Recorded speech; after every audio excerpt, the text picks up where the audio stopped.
Il est 16h50, c'est l'heure du grand dossier. Soyez les bienvenus ce soir en direct sur LCI. Ce sont des images qui ont déstabilisé la Russie. Une attaque historique contre les Russes, préparée depuis 1 an et demi dans le plus grand secret. Même les alliés américains n'ont pas été prévenus. Regardez ces explosions. Des bases aériennes frappées en même temps sur le sol russe par l'Ukraine. Plus de 40 appareils ont été touchés. Un jour noir pour l'aviation russe. Des pertes estimées à 7 milliards de dollars. Comment les Ukrainiens ont-ils pu frapper des aérodromes jusqu'à 4300 km de distance de l'Ukraine, jusqu'en Sibérie, sur la base de Belaïa? Nous allons vous raconter, images à l'appui avec le colonel Goya, les secrets d'une incroyable opération que Poutine n'a pas vu venir. Comment Kiev a fait entrer clandestinement sur le territoire russe des dizaines de petits drones équipés de charges explosives. Les durs du régime appellent désormais à la vengeance. L'Ukraine a-t-elle mesuré la portée, les conséquences d'une telle attaque alors que des pourparlers ont repris aujourd'hui en Turquie? Quelle sera la riposte de Moscou alors que l'Allemagne estime que Poutine pourrait aller encore plus loin et s'en prendre à l'OTAN dans les 4 prochaines années? Raid surprise sur le sol russe. Poutine humilié, c'est la question du grand dossier ce soir. Écoutons Volodymyr Zelensky, le président ukrainien qui a personnellement supervisé une opération sans précédent. 34% des porte-missiles de croisière stratégiques stationnés sur des bases aériennes ont été touchés. Nos personnels ont opéré dans plusieurs régions russes sur 3 fuseaux horaires différents. Les personnes qui nous ont aidés ont été retirées du territoire russe avant l'opération. Elles sont désormais en sécurité. Qui a aidé les Ukrainiens à réaliser ce que certains militaires russes appellent déjà un Pearl Harbor russe? L'expression fait débat et nous allons également y revenir dans ce grand dossier. J'ai le plaisir d'accueillir ce soir le colonel Michel Goya. Bonsoir. Notre consultant militaire sur LCI. Magali Barthès, bonsoir. Bonsoir. Éditorialiste international pour LCI. Guillaume Roquette, bonsoir. Vous dirigez la rédaction du Figaro Magazine. Et avec nous également Raphaël Jérusalemi, bonsoir. Vous êtes ancien officier du renseignement militaire et vous allez nous expliquer, avec le colonel Goya bien sûr, les secrets de cette opération qui a sidéré les Russes et aussi les Américains, car jamais la Russie n'avait subi une telle attaque sur son sol depuis le début de la guerre en Ukraine. L'opération Spiderweb, toile d'araignée en français, préparée en Ukraine depuis 18 mois, 1 an et demi, a pris de court les alliés de Kiev et déstabilisé Moscou. Regardez ces images qui ont été diffusées sur la chaîne Telegram. Plus de 40 avions militaires frappés par l'Ukraine dans une attaque de drones. Je vous le dis, nous allons vous raconter précisément avec le colonel Goya les secrets d'une telle opération dans un instant. Mais d'abord, une autre image qui montre à quel point la Russie a été déstabilisée. Voilà ce que les chaînes russes diffusent sur Telegram. Elles signalent d'énormes embouteillages à travers le pays parce que tous les camions qui circulent sont désormais soumis à des contrôles approfondis après l'attaque. Il faut savoir que ces drones explosifs ukrainiens ont été cachés, stockés pendant des mois, puis transportés à travers la Russie grâce à des conteneurs et grâce à des complices. Colonel Goya, est-ce que l'Ukraine vient de montrer à Poutine ce dont elle était capable sans l'aval des Américains ? Oui, et sans les moyens américains, effectivement. Donald Trump disait que Volodymyr Zelensky n'avait pas de carte. Bien là, il vient de montrer que oui, il a des cartes, effectivement, qui peut donner des coups très forts à la Russie, que l'Ukraine n'est pas obligée de subir les événements et qu'ils peuvent prendre l'initiative et faire très mal. Donc c'est un événement stratégique, au sens où vraiment ça influe sur le cours de la guerre. De toute façon, à partir du moment où vous allez réveiller le président sur un événement, c'est qu'il est stratégique. Et donc, autant les Ukrainiens auront du mal à tenir la ligne de front, à reprendre du terrain dans le Donbass, par exemple, autant ils sont capables de mener des raids, de faire des opérations j'appelle ça des opérations de corsaires, des attaques spectaculaires qui font très mal à la Russie, mais dans la profondeur.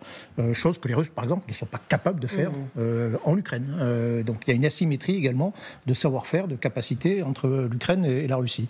Voilà, monter des opérations complexes comme ça à l'intérieur du territoire ennemi, c'est pas donné à tout le monde, et de ce point de vue, les Ukrainiens, ils font preuve d'un savoir-faire, de capacités que l'on ne soupçonnait pas avant la guerre, et qui sont d'un niveau, voilà, c'est à peu près ce qui se fait de mieux au monde.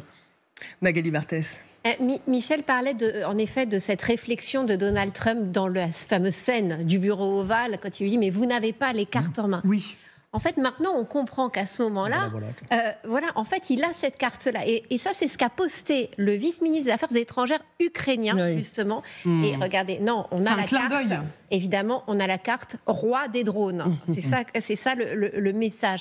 Et c'est vrai que politiquement, médiatiquement, au-delà de l'aspect purement militaire, c'est vrai que ça change quelque chose, parce que on voit à quel point finalement Zelensky, quand il s'est retrouvé face à Donald Trump dans ce bureau ovale, vu que l'opération, ça fait 1 an et demi qu'elle était en préparation, il avait déjà ça en tête.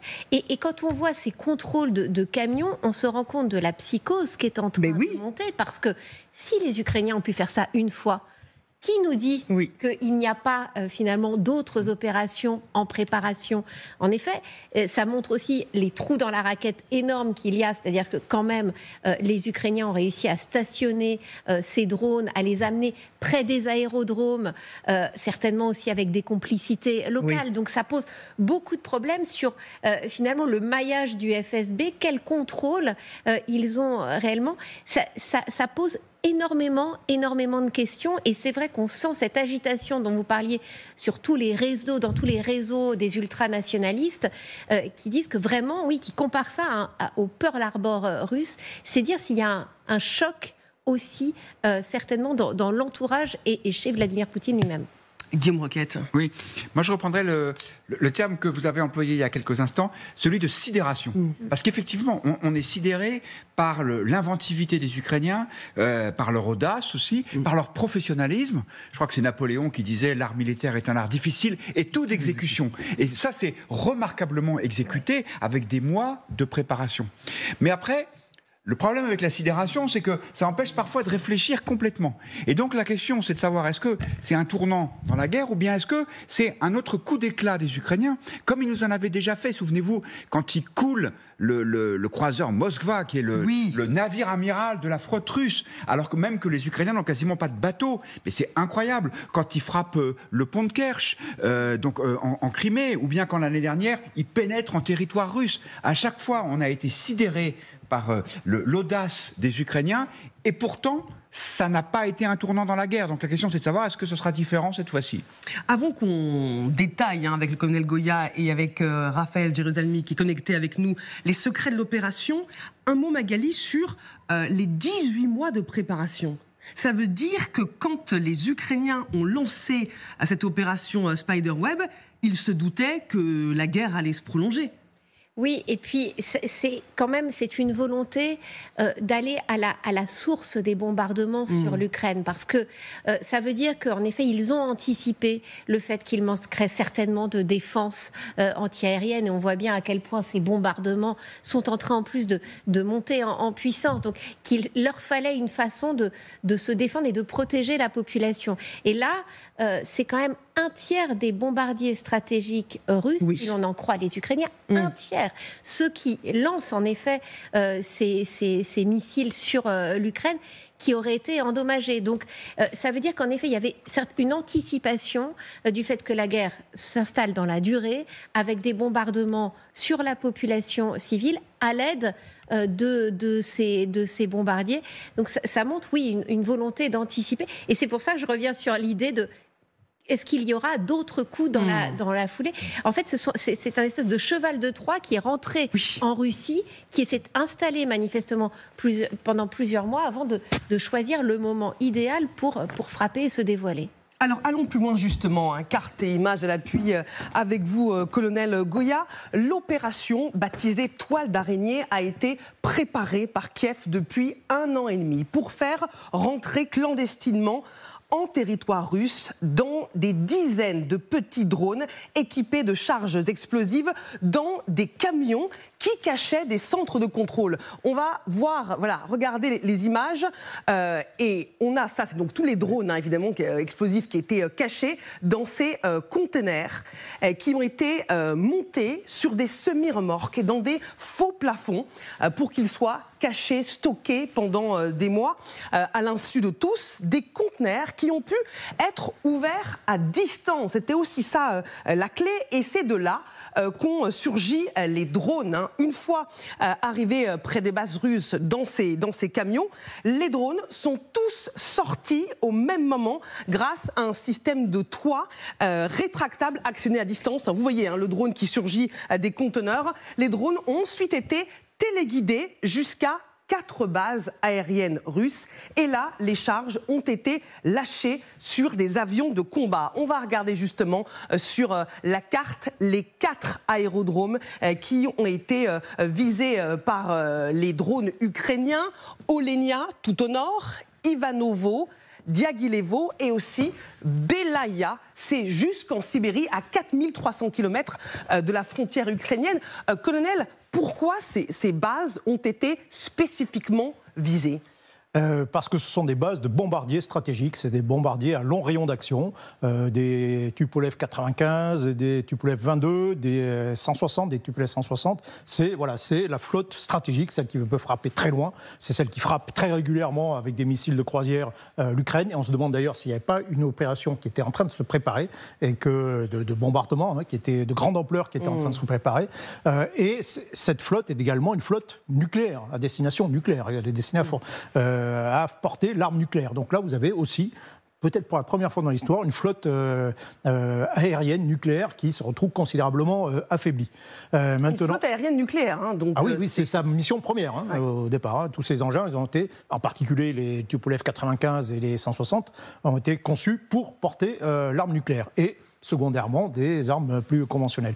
Vous voyez les bases, elles sont relativement éloignées. Elles ont d'ailleurs été de plus en plus éloignées. On peut revoir la carte pour voir évidemment la distance. On a montré la distance, mais encore on le rappelle, c'est pas d'Ukraine qu'elles ont été frappées. C'est vraiment depuis le territoire russe. Oui, alors justement, si c'est des bases éloignées, c'est que les Russes ont écarté une grande partie de leurs bombardiers de l'Ukraine où ils avaient déjà été frappés. Il y a eu déjà plusieurs attaques. Oui. Et là, la caractéristique, c'est qu'on parle de Pearl Harbor, mais Pearl Harbor, c'était une attaque aéronavale sur une base, une attaque à distance par la voie des airs. Là, c'est une infiltration. Donc, c'est une série d'opérations au commando par infiltration dans le territoire. Ça ressemble, si on veut faire un parallèle historique, plutôt aux attaques que faisaient les commandos britanniques dans le désert de Libye, où ils allaient dans la profondeur, puis ils allaient directement attaquer les bases aériennes allemandes.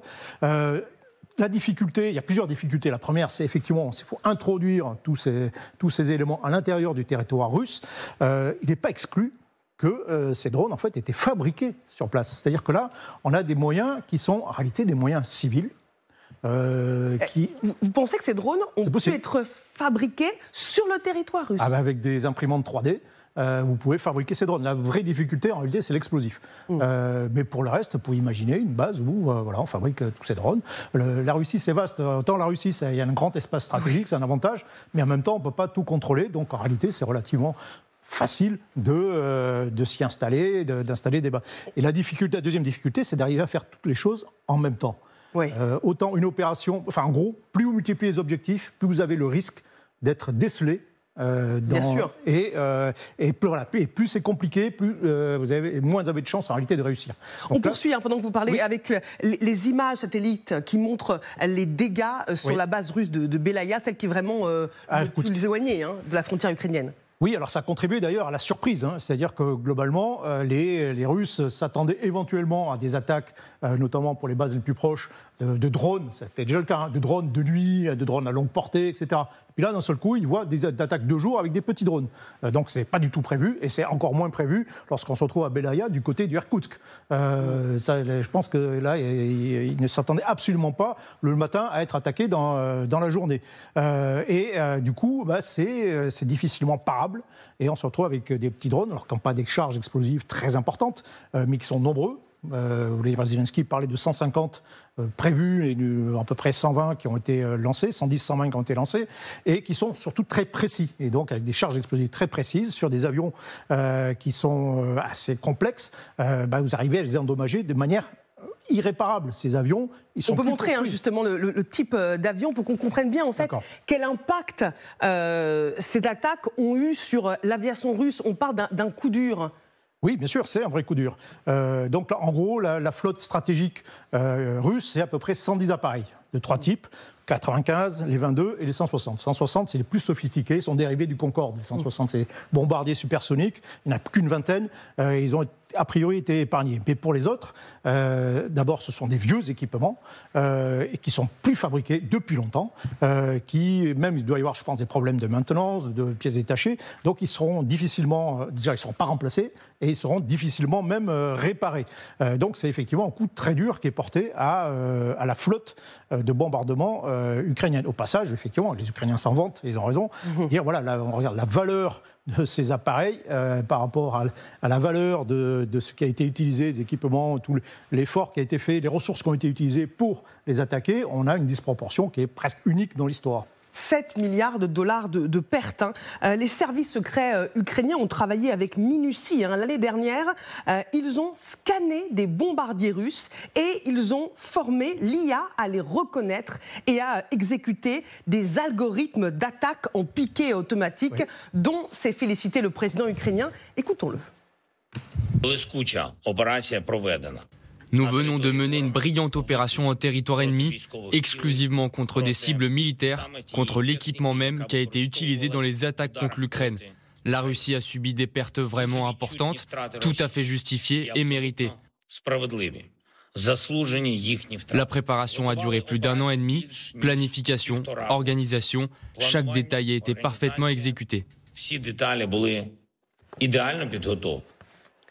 Une précision, avant d'entendre Raphaël Jérusalemi, une image de pneus, colonel, expliquez-nous, on va revoir. Ça, le Tupolev 22, c'est juste pour la petite histoire. Oui. Le seul avion français que les Français ont abattu dans le ciel depuis 1945, c'était un Tupolev 22. Voilà, en Libye, en 1987. Le voilà. Là, on revoit les images justement des avions qui ont été attaqués. Si on peut revoir les images. Si cette opération a bien réussi aussi, c'est parce que les Russes n'ont pas protégé leur appareil. Il suffit de les mettre des bétons. Alors, on voit, les protections, c'était ça. On le voit sur les images, c'est des pneus. Pourquoi des pneus? Parce qu'on se dit que ça peut faire rebondir les drones s'ils se sont attaqués. Voilà la seule protection qu'ils avaient. Alors qu'ils auraient mis dans des abris bétonnés, cette attaque n'aurait pas pu avoir lieu, à condition de fermer les abris, évidemment. Merci, colonel. On va poursuivre ce débat. C'était très intéressant d'analyser les images et la carte. Raphaël Jérusalemi, les Ukrainiens ont eu des complicités, ont bénéficié de complicités, mais qui a pu les aider? Quel profil? Alors, il y a plusieurs profils possibles. Il y a une opposition en Russie au régime de Poutine. Il y a des conflits ethniques. Il y a toutes sortes de motivations qui peuvent inciter des Russes à collaborer avec les Ukrainiens. Ça peut être une complicité locale, comme on l'a vu. Alors, d'abord, on sait qu'une partie des personnes impliquées n'étaient pas du tout au courant de ce qu'ils étaient en train de faire. Ils ont déplacé des pièces détachées de drones qui ont été ensuite mises ensemble pour refaire le drone. Ils ont abrité des containers dont ils ne connaissaient pas le contenu. Mais je suis certain qu'une partie des personnes russes impliquées sont conscients du fait qu'ils travaillent avec l'Ukraine contre le régime de Poutine. Et là, c'est une complicité locale sans laquelle il est très difficile d'opérer. Mais je pense qu'il y a ici très probablement une complicité à l'interne, au sein même de l'armée de l'air russe, Là aussi, pour des raisons qui peuvent être idéologiques, ça peut être des raisons de règlement de compte par rapport à des officiers supérieurs. Il y a toutes sortes de motivations possibles, inclus le chantage et l'argent. Il y a beaucoup de façons de recruter des espions. C'est très intéressant. Mais je pense qu'il y a eu ici peut-être une fait qu'il peut y avoir des taupes, des traîtres au sein de l'aviation russe. Raphaël Jérusalemi, comment on met ces personnes en sécurité? On les fait sortir du territoire russe? Alors, je pense qu'on a fait tout prévu pour exfiltrer, pas nécessairement les Russes qui ont collaboré à cela, parce que ça serait dévoiler leur identité, plus mettre en danger leurs proches, leurs familles, ce qui pourrait faire pression. Donc je pense que ceux qui ont collaboré avec les Ukrainiens, mais qui sont russes, normalement, doivent rester sur place en faisant confiance au fait qu'on ne va pas réussir à les détecter. Je crois aussi pas trop au fait que tout a été automatisé, que tout s'est fait tout seul, le toit du conteneur a explosé, le drone s'est envolé tout seul, etc. Je pense qu'il y a eu encore des agents, qu'ils soient russes recrutés ou même des Ukrainiens, sur place, même si très peu. Il a fallu encore une poignée de personnes qui soient là pour assurer le coup. On a besoin de cette présence humaine, surtout qu'il y a ici une inauguration, à mon avis, de certaines modus operandi avec l'intelligence artificielle. Raphaël Jérusalemi, vous restez avec nous parce que c'est passionnant ce que vous nous racontez. Est-ce qu'on peut parler de Pearl Harbor russe? C'est ce qu'ont dit les militaires, les blogueurs militaires russes qui ont été sidérés par cette opération. Est-ce qu'elle peut changer le cours de la guerre en Ukraine? Les durs du régime appellent déjà à la vengeance. Quelle sera la riposte de Moscou? L'Ukraine a-t-elle mesuré la portée d'une telle attaque? C'est ce que nous verrons après la pub. À tout de suite.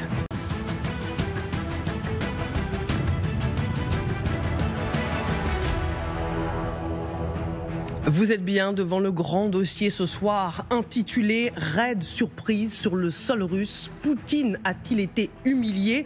Alors que certains ont appelé cette opération incroyable menée par l'Ukraine un Pearl Harbor russe. Les durs du régime appellent désormais à la vengeance.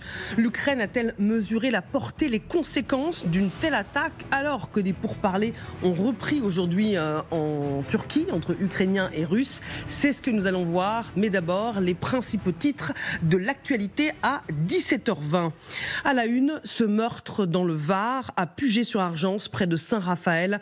Un homme a tué samedi soir l'un de ses voisins, un ressortissant tunisien, tout en postant des vidéos racistes sur les réseaux sociaux. Le parquet antiterroriste se saisit ce soir du dossier. La statue en cire d'Emmanuel Macron a été dérobée au musée Grévin, une action symbolique revendiquée par Greenpeace. La statue a ensuite été déposée par des activistes devant l'ambassade de Russie en signe de protestation contre les liens économiques de la France avec la Russie. En tennis, c'est la dernière Française à Roland-Garros. Loïs Boisson, 361e mondiale, a réussi l'exploit de renverser la numéro 3 mondiale, Jessica Pegula, en 8e de finale du Grand Chelem parisien sur terre battue. La Dijonnaise de 22 ans qui participe à son premier Roland-Garros a battu l'Américaine en 3-7. Voilà pour l'essentiel de l'actualité. Vous êtes bien devant le grand dossier consacré ce soir à cette question.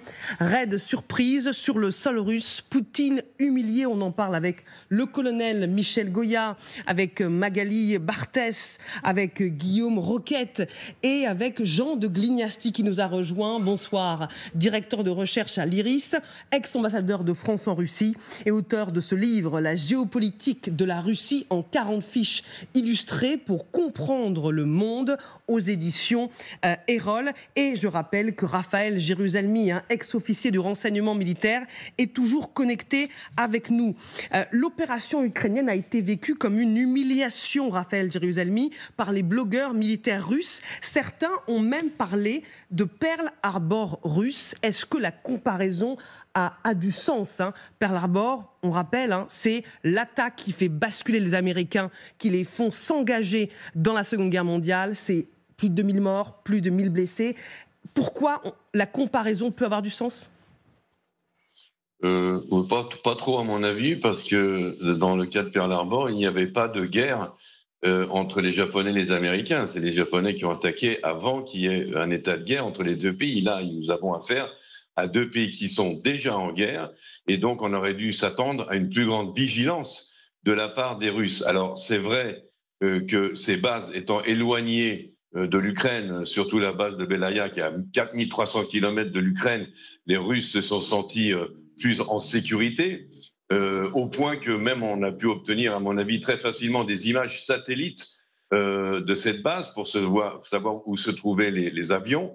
Et il y a eu ici des mois et des mois de surveillance et de repérage. Je signale qu'aujourd'hui, on peut utiliser même des sociétés d'imagerie privées pour obtenir des images satellites aux armées de se défendre, de se prémunir contre l'espionnage, effectivement, par la voie des airs ou par la voie de l'espace. Dans ce cas précis, il y a eu aussi une très faible défense antiaérienne. Les Russes n'ont pas prévu une attaque sur ces bases. Et je pense que parmi les drones qui ont été utilisés par les Ukrainiens, il y a eu des leurres. Il y a eu des drones qui sont arrivés en avant et qui ont attiré vers eux le tir de la défense antiaérienne russe, laissant aux autres drones plus sophistiqués d'attaque le terrain libre.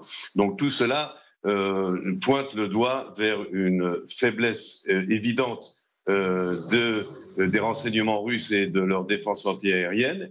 On salue bien sûr le coup d'éclat ukrainien, dont je me demande quand même jusqu'à quel point il a été effectué seul, par les Ukrainiens seuls, surtout sur le plan du renseignement. Je pense que peut-être quelques pays amis européens ou autres ont donné un coup de main, au moins sur le plan du renseignement, parce qu'il y a ici une précision chirurgicale de quels avions frapper, et on savait que ces avions seraient là au moment où ils seraient frappés.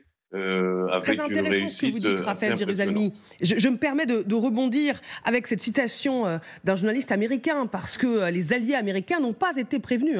Ils n'ont pas partagé d'informations avec Zelensky et son équipe pour l'opération Toile d'araignée, m'ont dit des sources administratives. L'Ukraine a recueilli ses propres informations et peut-être, comme nous dit Raphaël Gerusalmi, avec des pays alliés européens.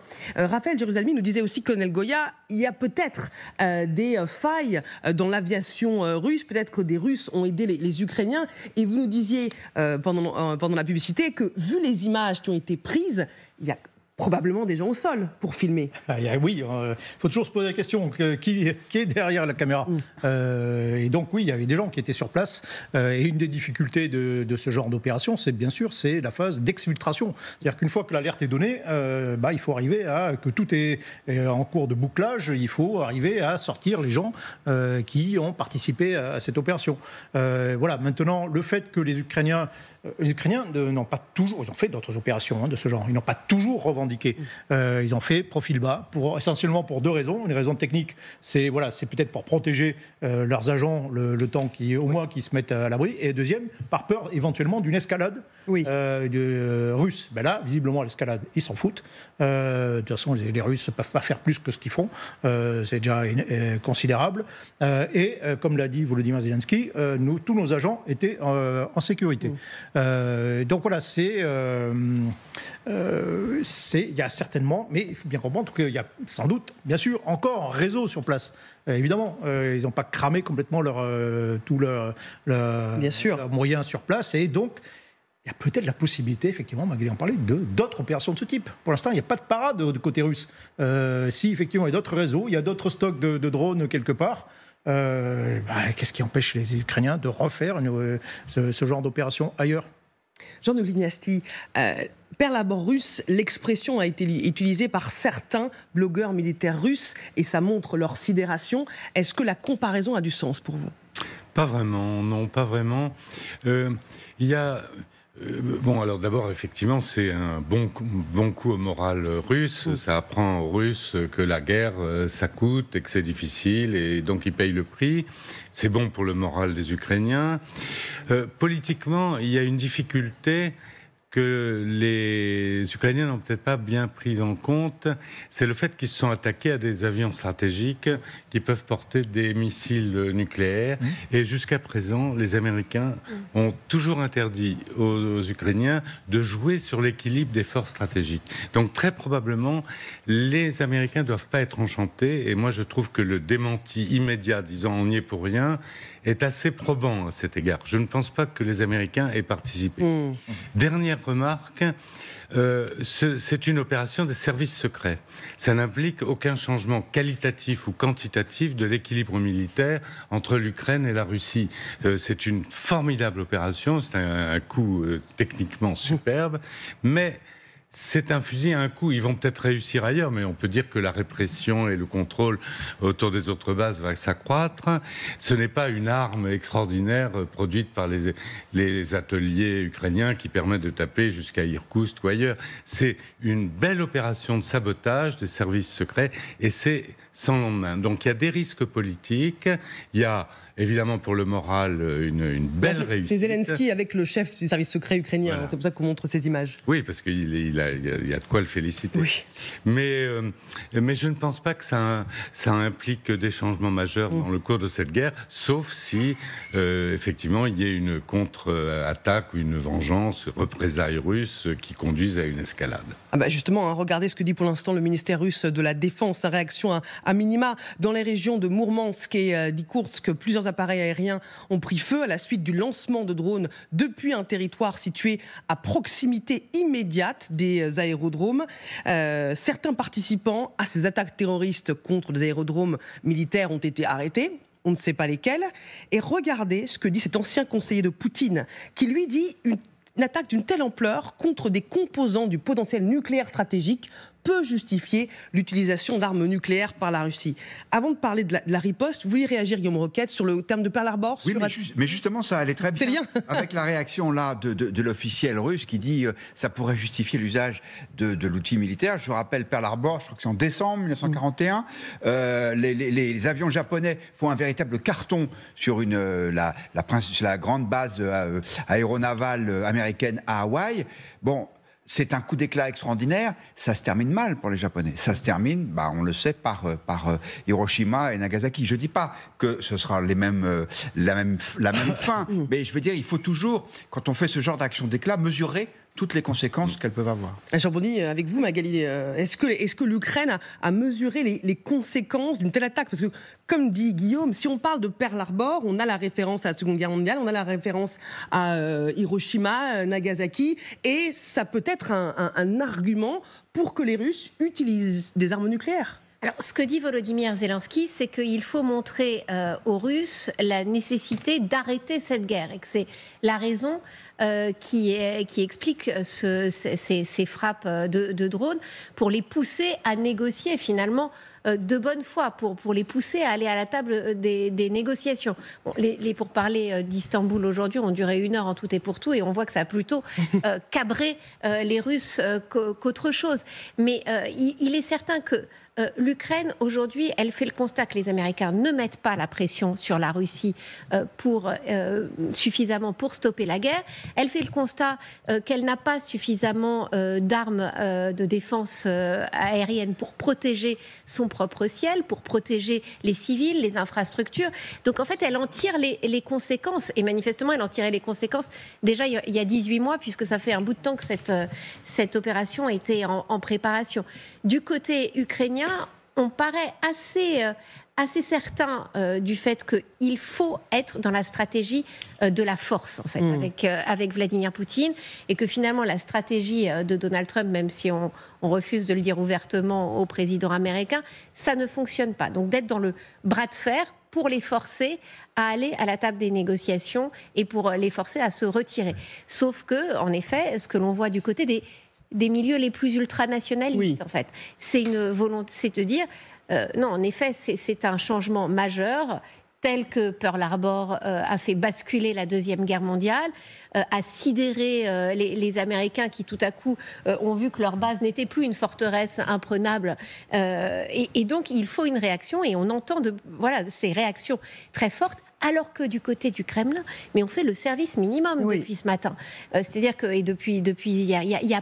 on n'a pas eu un mot de Dimitri Peskov, le porte-parole du Kremlin, qui normalement, tous les jours à la même heure, fait une espèce de conférence de presse et commente l'actualité. Là, on voit que il y a certainement une véritable gêne et une sidération qu'il va falloir gérer et on refuse de réagir trop rapidement. Jean de Gliasty, maintenant que l'Ukraine a frappé de la sorte, Poutine n'a plus aucune limite sur le papier. Ben, si, c'est-à-dire que c'est quand même une opération de sabotage. C'est soumis à tous les contrôles possibles, l'arrestation des réseaux, la destruction des réseaux. C'est pas une arme qu'on envoie de l'Ukraine jusqu'à la Russie et qui peut taper n'importe où sur le territoire russe. Donc c'est pour ça que la portée psychologique et militaire de cette opération est quand même relativement limitée. Faire avancer un camion, c'est un tour de force, mais faire avancer des camions camouflés pendant des mois, etc. Donc tout ça, c'est très brillant sur le plan militaire, mais ça n'implique pas de conséquences fondamentales à terme. Qu'en pensez-vous, colonel Goya, sur l'usage éventuel d'armes nucléaires maintenant que l'Ukraine a frappé ainsi la Russie ? L'emploi de l'arme nucléaire en premier, ça a quand même un énorme coût politique. Voilà, si d'un seul coup la Russie prend prétexte de cette attaque pour lancer une arme nucléaire sur l'Ukraine, tout le monde va dire écoutez, attendez, là c'est une réponse très largement disproportionnée, comme malgré tout, et vous allez braquer les pays comme la Chine, pour qui c'est extrêmement important, etc. En gros, vous allez mettre tout le monde à dos. Et vous allez vous mettre au banc de l'univers, d'une bonne partie de la Terre, pour quoi faire c'est pas trop. Vous allez faire basculer le conflit dans toute autre chose. Les Américains, ils seront obligés quand même là de faire quelque chose, quoi. Pour le coup, ils peuvent pas laisser passer ça non plus. Donc c'est pas impossible, bien sûr, mais c'est quand même infiniment peu probable, malgré tout. On est quand même, malgré tout, assez loin d'approcher en France, on parle d'intérêts vitaux de la Russie. L'existence de la Russie est quand même pas menacée par la destruction d'une dizaine ou même plus de vieux bombardiers Tupolev 95, quoi. Enfin, en écoutant successivement Magali Barthès et Michel Goya, on voit à quel point c'est quand même un sacré coup de poker, cette action ukrainienne. Parce que ça pourrait, au choix, accélérer les négociations de paix ou déclencher une guerre nucléaire. Donc on voit que le spectre est quand même assez ouvert. Il est probable qu'on se situera quelque part entre ces deux options qui sont radicales. Mais ça montre à quel point est-ce que cette frappe, elle échappe à la grammaire habituelle d'un conflit et qui montre à quel point il est difficile de savoir quelle sera la nature de la riposte russe. Moi, ce dont je me souviens, c'est que quand, en août 2024, les Ukrainiens avaient fait un incroyable coup en pénétrant en territoire russe, on s'est dit, il va y avoir une réponse immédiate, énorme, c'est une humiliation pour Poutine, c'est une agression, c'est une sorte de mini-invasion. Et qu'est-ce qui s'était passé autour de Koursk ? Dans un premier temps, rien. La réponse avait été très lente. C'est vrai. Magali, c'est quand même osé de la part des Ukrainiens de mener une opération contre des avions qui peuvent transporter des armes nucléaires sans leur aval, sans leurs moyens. Sans l'aval des Américains. Oui, j'ai dit... Il manquait les Américains. Il manquait les Américains, d'accord. Mais c'est ça, sans l'aval des Américains et sans leurs moyens. On ne sait pas comment Donald Trump va réagir. Oui, mais je pense que de toute manière, les Ukrainiens sont en train de montrer là qu'ils veulent prendre des initiatives et qu'ils n'ont pas à rendre compte aux Américains en permanence. On n'est plus au début de cette guerre. Au début de cette guerre, il y avait une vraie collaboration entre les Américains et les Ukrainiens qui était beaucoup, beaucoup plus forte. Depuis l'arrivée de Donald Trump, le renseignement américain, ils font quand même le service minimum. Et les Ukrainiens l'ont compris et décident maintenant de prendre vraiment leur envol et de pouvoir prendre des initiatives sans avoir à rendre compte. C'est aussi un message à Washington, ce qui s'est passé là. Si véritablement... comme le disent les médias américains, mais c'est vrai que ça paraît assez logique, les Américains n'ont absolument pas été consultés. Ça montre que les Ukrainiens mènent la guerre comme ils veulent la mener et ont bien compris qu'ils ne peuvent plus avoir à rendre des comptes permanents, puisque de toute manière, l'allié américain n'est plus l'allié sur lequel ils peuvent compter. Ils l'ont bien compris quand même avec Donald Trump. C'est dans ce contexte hautement inflammable, déjà, que l'Allemagne estime que Poutine pourrait s'en prendre à l'OTAN dans les 4 prochaines années. Regardons ensemble. Il y a une intention et il y a une accumulation de stocks pour une éventuelle attaque future contre les États baltes membres de l'OTAN. Voilà ce que dit le chef de la défense allemande. Et il ajoute: nous devons donc être prêts d'ici 2029, dans 4 ans. Si vous me demandez maintenant, est-ce une garantie que ce ne sera pas avant 2029 ? Je dirais que non. Nous devons donc être capables de combattre ce soir. Et écoutons aussi Keir Starmer, car Londres aussi se prépare. Êtes-vous en train de dire que sous votre présidence, vous pourriez par exemple envoyer des troupes britanniques se battre, risquer leur vie, voire mourir pour défendre, disons, la Lituanie ? Nous avons vu ce qu'il s'est passé en Ukraine il y a un peu plus de 3 ans maintenant. Ces chars ont franchi la frontière, ce que personne ne pensait voir de son vivant. L'invasion d'un pays européen. Et ces dernières semaines, la Russie a montré qu'elle ne prenait pas la paix au sérieux et nous devons donc évidemment être prêts. Une guerre OTAN-Russie, Magali, est-ce que l'impensable est aujourd'hui possible ? En tous les cas, il y a une volonté du côté de l'OTAN et des membres de l'OTAN de se préparer à tous les scénarios. La menace, elle est évidemment beaucoup plus forte si vous êtes sur le flanc oriental de l'OTAN. On voit à quel point, notamment, les États baltes envisagent ce genre de scénario. Mais ce qui est intéressant, on vient d'écouter Keir Starmer, le Premier ministre britannique, c'est que même lorsque l'on est au Royaume-Uni, sur une île quand même assez loin de cette ligne de front, on commence à prendre conscience qu'il faut moderniser cette armée. Keir Starmer vient d'annoncer la création d'une douzaine de sous-marins nucléaires d'attaque, des nouvelles usines de munitions.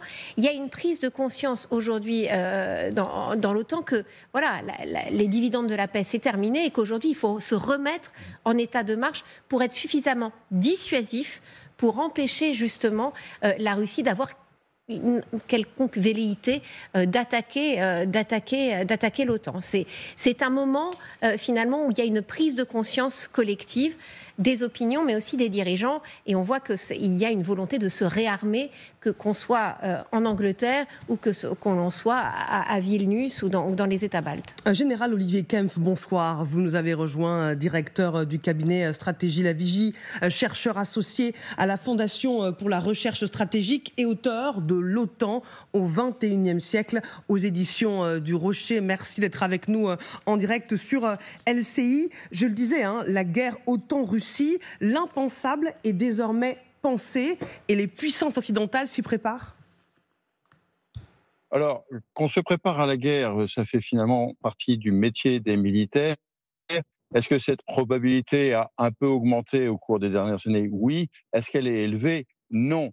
Constatons que du côté des Européens et des Occidentaux, tout le monde a fait très attention à mesurer son soutien à l'Ukraine, d'une part, et que de l'autre part, pour les Russes, on a fait très attention aussi à ne pas franchir les lignes rouges, et notamment la ligne rouge de la frontière extérieure de l'Alliance Atlantique, ou des pays membres de l'Alliance Atlantique. Donc, oui, il y a une montée des tensions, ce serait absurde de le nier.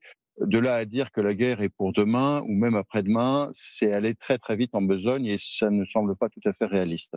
Général Kempf, justement, je rebondis sur ce que vous venez de dire.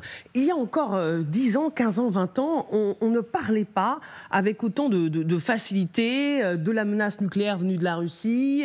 Le chef de l'OTAN, militaire de l'OTAN, qui nous dit il faut se préparer, il faut avoir des kits chez soi, il faut avoir le minimum parce qu'on ne sait pas de quoi l'avenir est fait. L'Allemagne qui nous redit dans 5 ans, une attaque russe est possible. Maintenant, dans 4 ans, qu'est-ce que ça veut dire, ne serait-ce que ce changement de vocabulaire public ? Alors, ça veut dire tout simplement que les Européens sont sortis d'une illusion, d'un fantasme, si vous voulez, le fantasme du monde sans guerre auquel ils ont rêvé depuis la chute du mur de Berlin. Ils s'aperçoivent depuis 3, 4, 5 ans que le tragique est revenu, que l'histoire n'est pas finie, qu'il y a tout un tas de pays qui utilisent la force pour atteindre les objectifs. Et il ne s'agit pas seulement de la Russie. Regardez un pays comme l'Azerbaïdjan, qui est plutôt bien considéré d'ailleurs par les Européens et qui a repris contrôle d'une partie de territoire contesté avec l'Arménie.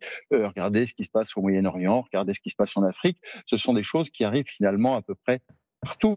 Et ça, c'est quelque chose de très nouveau pour les Européens qui s'y refusaient et qui s'aperçoivent en levant les yeux au ciel en disant c'est pas possible, mais malgré tout, si c'est possible, que nous sommes revenus dans une grammaire stratégique qui, à bien des égards, ressemble à celle du 19e siècle, celle où les armes peuvent donner des changements de frontières. Le Royaume-Uni qui va construire, Magali nous le disait, jusqu'à 12 sous-marins nucléaires d'attaque de nouvelle génération dans le cadre d'un renforcement majeur de sa défense, dit qu'on ne peut pas ignorer la menace russe. Quand on modernise son armement nucléaire, c'est qu'on se prépare, en tout cas si ce n'est à court terme, à moyen terme, à un affrontement. Non. Alors, l'armement nucléaire, c'est une logique stratégique très particulière. Tous les pays font des efforts, et la France, le premier, fait des efforts pour justement améliorer son armement nucléaire, sa précision, sa portée, etc. Et ça, c'est finalement quelque chose, c'est une assurance de dernier recours, si vous me permettez. C'est pas de ça dont il s'agit. Ce dont il s'agit, c'est d'armement plus conventionnel, en disant qu'avant d'arriver au seuil nucléaire, qui est quand même un gigantesque frein pour tout le monde et qui rend d'ailleurs un affrontement entre la Russie et les Européens peu probable. Avant d'arriver à ça, il va falloir d'autres choses et des moyens conventionnels, d'une escalade, et c'est de ça dont on parle aujourd'hui, et c'est ce que tous les pays sont en train de faire, je pense aux pays européens, et c'est d'ailleurs l'enjeu de quelque chose qui va arriver dans quelques jours, vous en avez peut-être parlé sur le plateau, qui est le sommet de l'Alliance Atlantique à La Haye, qui aura lieu à la fin du mois, et tous les débats entre alliés, c'est-à-dire entre Européens et Américains, n'oublions pas ça, n'oublions pas cette préservation du lien transatlantique, consiste à dire, OK, aujourd'hui on s'était engagé il y a 10 ans à 2% du PIB en dépenses de défense. Oui. Aujourd'hui, est-ce qu'il ne faut pas augmenter? Trump a son habitude à lancer un chiffre absolument incroyable de 5%, et tout le monde s'attend à quelque chose comme 3%. C'est de ça dont il est question aujourd'hui. Merci Général Kempf. Pas question de s'arrêter là en Russie. Les cercles patriotiques sont opposés à tout compromis en Ukraine. On va vous raconter comment le Kremlin, qui n'a proposé que pour la forme de nouveau parler de paix aujourd'hui à Istanbul, évidemment s'apprête encore à continuer évidemment les combats. À tout de suite.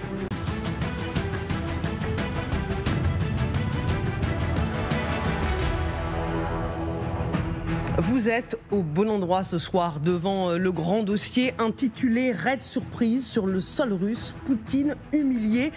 Pas question de s'arrêter là en Russie. Les cercles patriotiques sont opposés à tout compromis en Ukraine, et ce n'est pas l'opération Spiderweb menée par les Ukrainiens qui va les convaincre du contraire. Combattants ou civils, ceux qu'on peut appeler les faucons en Russie, les faucons du régime russe, ne voient aucune raison de discuter d'un cessez-le-feu avec l'Ukraine. C'est ce que vous allez nous raconter. Cédric, bonsoir, vous nous avez rejoint. Bonsoir Marie-Aline.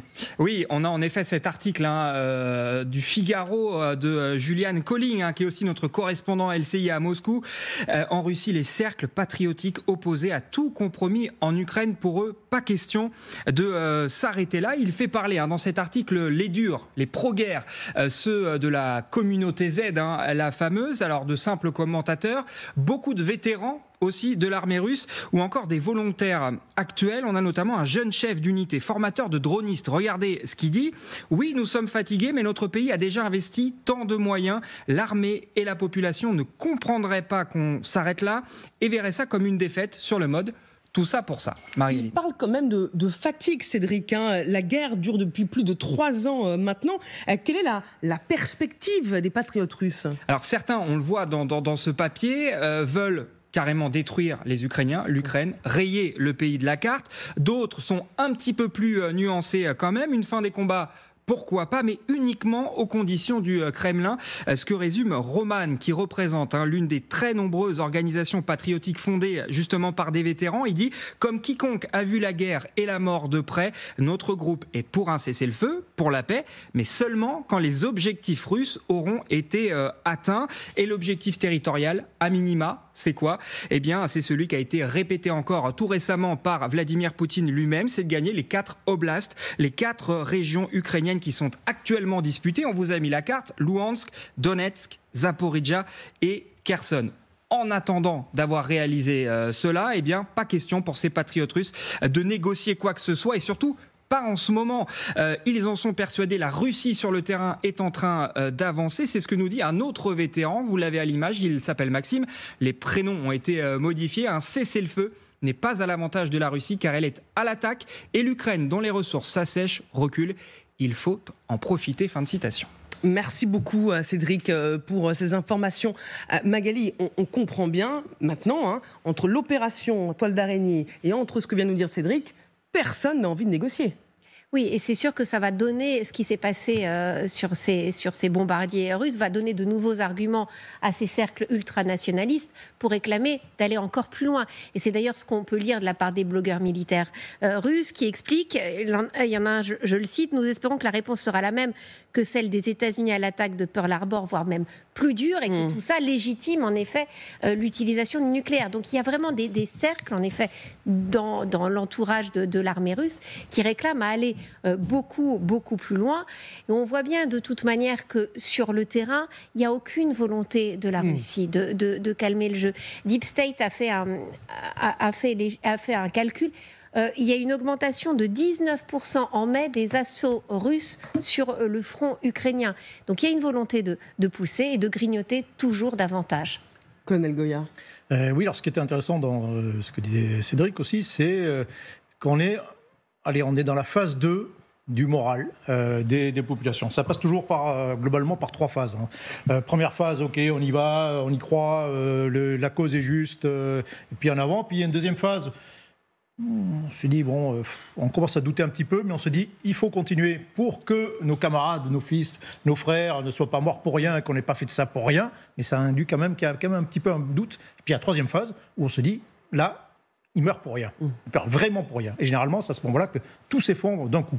Donc on est quand même un petit peu dans cette deuxième phase, avec cette idée que, oui, il faut continuer malgré tout, et avec cette autre idée qui est apparemment assez répandue, que les Ukrainiens sont à bout. En fait, qu'il faut continuer parce que, encore un petit peu, c'est dur, mais en fait, les Ukrainiens sont en plus grande difficulté que nous, et donc voilà, ça ne devrait pas tarder, et pour ça, il ne faut pas s'arrêter. Il ne faut pas s'arrêter, surtout pas faire de cessez-le-feu. Et puis c'est lorsque les Ukrainiens s'effondreront que là, oui, on pourra imposer la paix que nous voulons. Mais du côté ukrainien, vous avez une vision qui est quand même inverse, en disant, vous avez aussi du côté ukrainien des gens qui disent non, la Russie est fatiguée aussi, la Russie est à bout, et donc il faut tenir. Et c'est nous c'est la Russie qui s'effondrera la première. Bon, le problème, c'est que des raisons comme ça peut durer très longtemps, quoi. Mais ça peut durer très longtemps, mais ça peut se terminer aussi très vite. C'est ça le schéma habituel. Guillaume Roquette, je voyais réagir. Oui, parce que il me semble que ces réactions, même si ce sont celles des ultras, montrent que peut-être nous avons changé de séquence. C'est-à-dire que après l'élection de Donald Trump, on se disait ok, la guerre va s'arrêter parce que les Américains ne soutiennent plus les Ukrainiens, parce que des pourparlers de paix se sont engagés en Arabie Saoudite, aujourd'hui en Turquie, et puis voilà que successivement, il y a les Russes qui intensifient leur bombardement, il y a cette action d'éclat des Ukrainiens dont on parlait, il y a aussi les Américains qui disent de plus en plus ouvertement qu'ils sont lassés du manque de bonne volonté de Poutine. Alors, ils disent pas encore, on s'en lave les mains, débrouillez-vous tout seul, mais on sent quand même qu'il y a une tentation chez Trump. Et donc, aujourd'hui, il me semble que l'hypothèse la plus plausible, c'est que cette guerre n'est pas prête de s'arrêter, alors même qu'on avait des espoirs qui allaient en ce sens il y a encore 2 mois. Écoutez justement ce que dit ce député de la Douma, le Parlement russe, Andrei Kartapolov. Eh bien, nous avons dit dès le début que chaque jour de retard dans la résolution diplomatique de ce conflit aggrave les conditions pour l'Ukraine. Et cela continuera aussi longtemps que le régime hystérique de Zelensky se comportera comme une princesse choyée. Donc s'ils ne veulent pas négocier, ils auront ce qui arrive. Ils perdront Zaporizhia, Dnipro, Soumy, Kharkiv, Odessa et Mykolaiv. Régime hystérique de Zelensky qui se comporte comme une princesse. Voilà les termes utilisés par ce député. Jean-Luc Lignasti, au-delà de ce que veut Poutine, il doit composer avec l'aile dure de l'Assemblée, des civils et du régime. Alors le vrai danger pour Poutine, il a toujours été à droite et non pas à gauche. C'est-à-dire les hyper-nationalistes qui faisaient de la surenchère par rapport à ce qu'il faisait, ce qu'il disait. Il a un peu atténué ce danger avec l'élimination de Prigojine, qui était le noyau dur de l'extrême droite nationaliste. Mais il est obligé de s'appuyer sur les nationalistes russes. Et donc, il est sensible à leur argumentaire. Surtout, ce sont des personnages importants à la Douma, Kartapolov, qui est à la Commission des Affaires étrangères, etc. Cela dit, ce que dit Kartapolov n'est pas complètement inexact, en tout cas pour le passé. Parce qu'en 2014, l'Ukraine, quand les ministres des Affaires étrangères européens ont discuté de Maïdan, comment régler l'affaire, etc., personne ne pensait à quelque atteinte que ce soit à l'intégrité territoriale de l'Ukraine. Ensuite, à Minsk, l'Ukraine perdait la Crimée, de facto. Ensuite, à Istanbul, où certains pays occidentaux ont fait pression sur l'Ukraine, qui avait le vent en poupe et qui gagnait à ce moment-là pour tenir bon et ne pas aller plus loin dans la négociation, l'Ukraine perdait le Donbass et la Crimée dans les accords qui étaient... il restait 3-4 points très importants à signer, mais enfin, le reste avait été agréé, notamment la question de la limitation des forces militaires ukrainiennes. Et dans l'esprit des Russes, c'est le sens de l'histoire. Donc pour eux, la prochaine étape, ça sera non seulement les 4 oblasts plus de la Crimée, mais ça sera encore plus. C'est leur logique.